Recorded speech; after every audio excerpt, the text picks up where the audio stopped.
Welcome to the Community College Oral History Project. It's November 19th, 2007. My name is Karen Garst, and I have the pleasure today of interviewing Dr. Dale Parnell, who is the founding president of Lane Community College in Oregon. Dale, before we get started with the questions, could you tell us a little bit about yourself?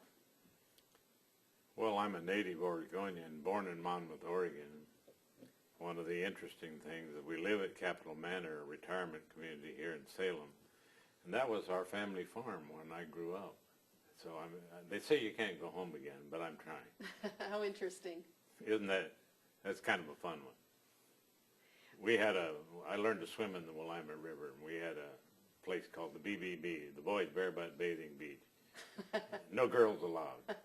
That was how I learned to swim. I bet that was fun. It was a lot of fun. And you were telling me about your children. We have 5 children, all in education. I've been a bad influence. Or maybe a good one. And we've had a lot of fun. I learned a lot about education talking to them. Tell us a little bit about your education. I was a graduate of Willamette University here in Salem, and then I went to Springfield to teach and coach, and that led me near the University of Oregon, where I did all of my graduate work and completed my doctoral program at the University of Oregon. But I'm a native Oregonian and been around, kicking around Oregon for a long time. Well, great. Let's start with, when did you first decide to get involved with community college and why? Well, I think probably the first influence on that was when I was a high school teacher and principal of Springfield High School in the Lane County area. We had so many students that would go to the University of Oregon for a term and then come back and say, oh, that really isn't my cup of tea. That isn't what I want to do. And then I also wanted to get more students into the Eugene Vocational Technical School, which was a good technical school.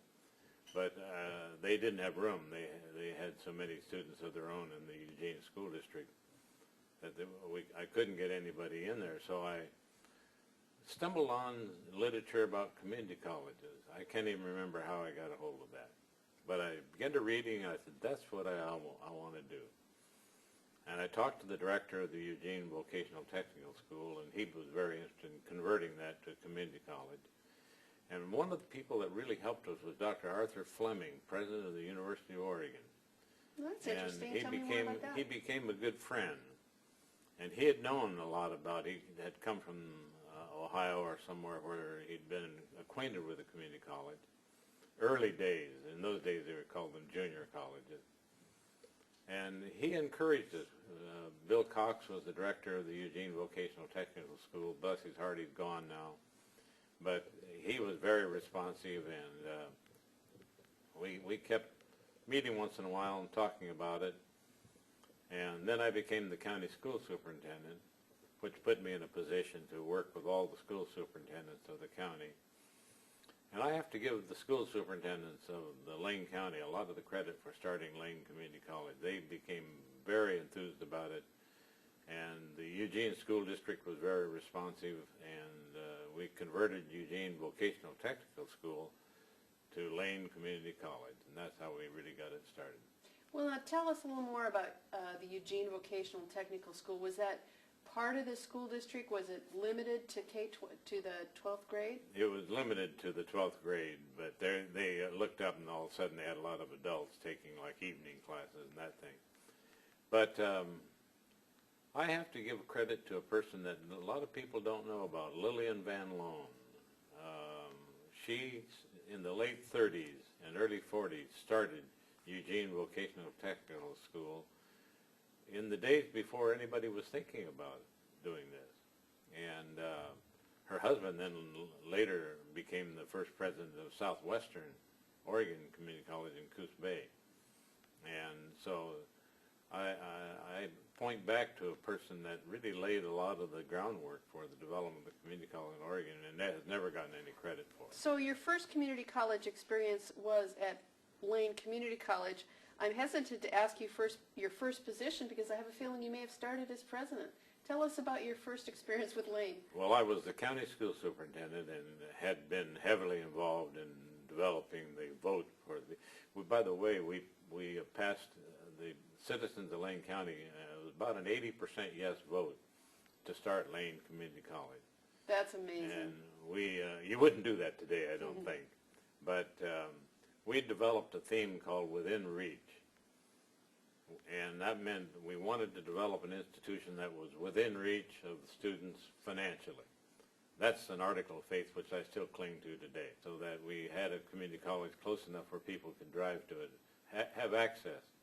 We even had a discount for students that had to drive over, I think, 35 miles or something like that, because Florence over in the coast was a part of our community college district. And being within reach psychologically, we just wanted to make sure that when people came to our institution, they really felt like they would get personal attention, that they were an individual. And at that time, the University of Oregon was having lots of problems with too many students and people feeling like a number and so forth. And then being within reach academically, and what I mean by that the instruction would be high level and be excellent, but having programs that would meet the needs of a whole host of people, and that meant having a lot of vocational education programs that were first rate. And of course, we inherited from Eugene Vocational Technical School a lot of really first-rate programs. And so that became sort of the comprehensive community college. I think Lane was the first really comprehensive community college in the state. And from there, I served as an advisor to start Lynn Benton Community College, to start Chemeketa Community College, as well as Mount Hood Community College. And I had a colleague, Amo DeBernardis in Portland, that was starting Portland Community College. Those were great days. And fortunately, we had two governors that were supportive, Mark Hatfield and Tom McCall, and we had to do a little missionary work with each of them, but they were both very supportive of starting community college. And then people in the legislature were very supportive also, and we worked hard at doing that. I helped write the first community college law in the state. Senator Al Flegel was from Roseburg, was very interested and influential. He said, why don't you come in and help me write this law? Because we didn't have any law then. We were just starting community college without any guidance. Were there models in other states? Was Oregon on the forefront of this movement? Well, there was a state school superintendent by the name of Leon Minear. An interesting side story, he had been the president of Stockton Junior College in California before he became the principal of Benson Tech and then became the state school superintendent. I later became the president of what was then Stockton Junior College. We called it San Joaquin Delta College then, later, many years later. But he helped really start the community college in Oregon because he'd had experience. He brought a man by the name of Robert Hatton from Michigan in to be his assistant superintendent to work specifically on starting community college in Oregon. And I had worked with them. And there's some people that need credit that have never really gotten the credit for helping start community colleges in Oregon. Where was the first location? You mentioned Eugene Vocational Technical.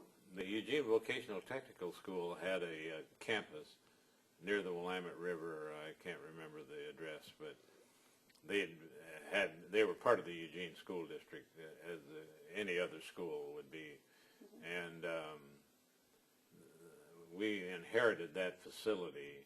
We'd made a deal when we started Lane Community College to buy that campus and buy that program. And so we inherited a faculty, we inherited a facility, and that was really the beginning days of Lane Community College.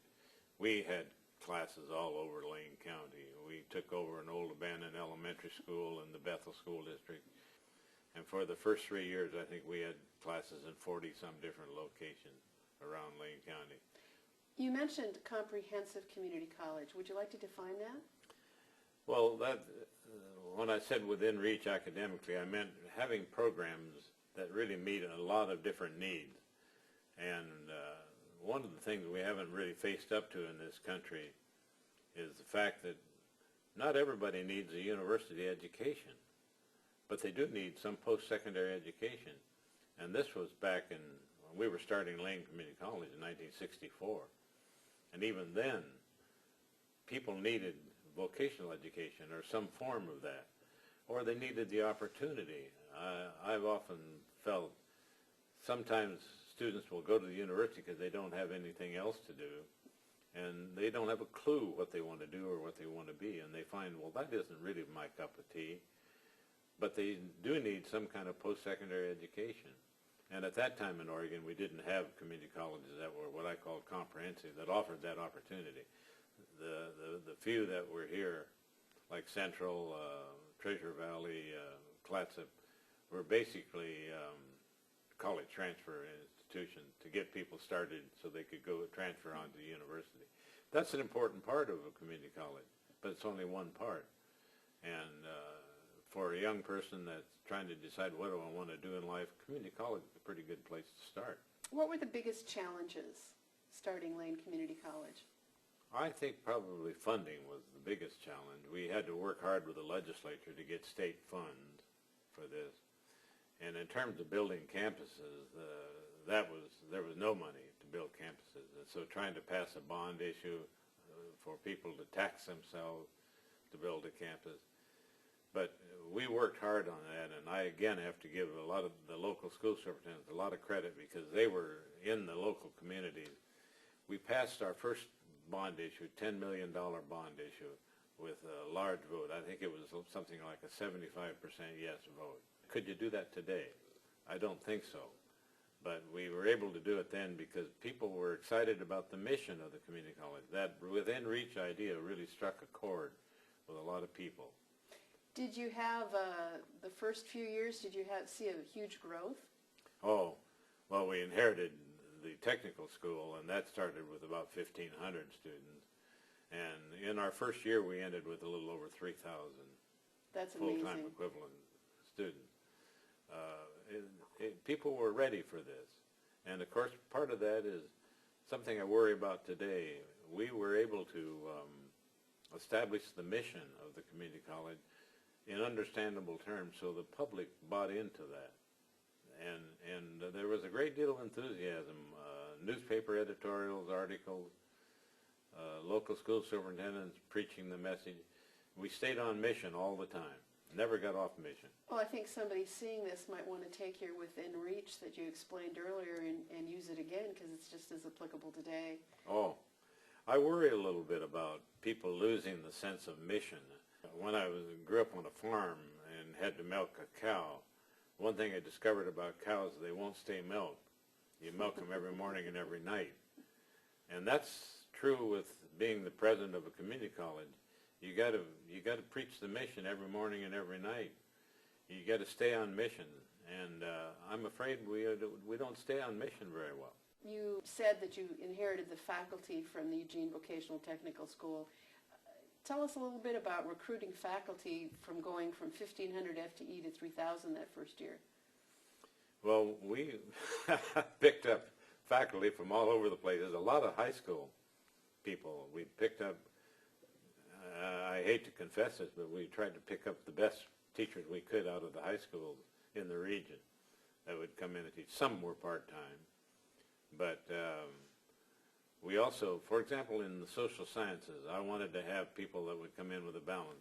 So we tried to search as best we could somebody that had sort of more or less a conservative political view of life, as well as somebody had a more liberal view of the political life. So we always tried to seek a balance in the hiring process. And the one key that I always worked on, I wanted optimists. I wanted people who were optimistic. I didn't want a lot of negative thinkers around me. And we've worked hard to try to find people. And that's not always easy to get underneath when you're interviewing, to try to find out whether people have a negative or a positive view of their own life and their surroundings. So we're pretty successful at that. And so at Lane we had a lot of positive thinkers and a lot of people that were gung-ho and ready to go.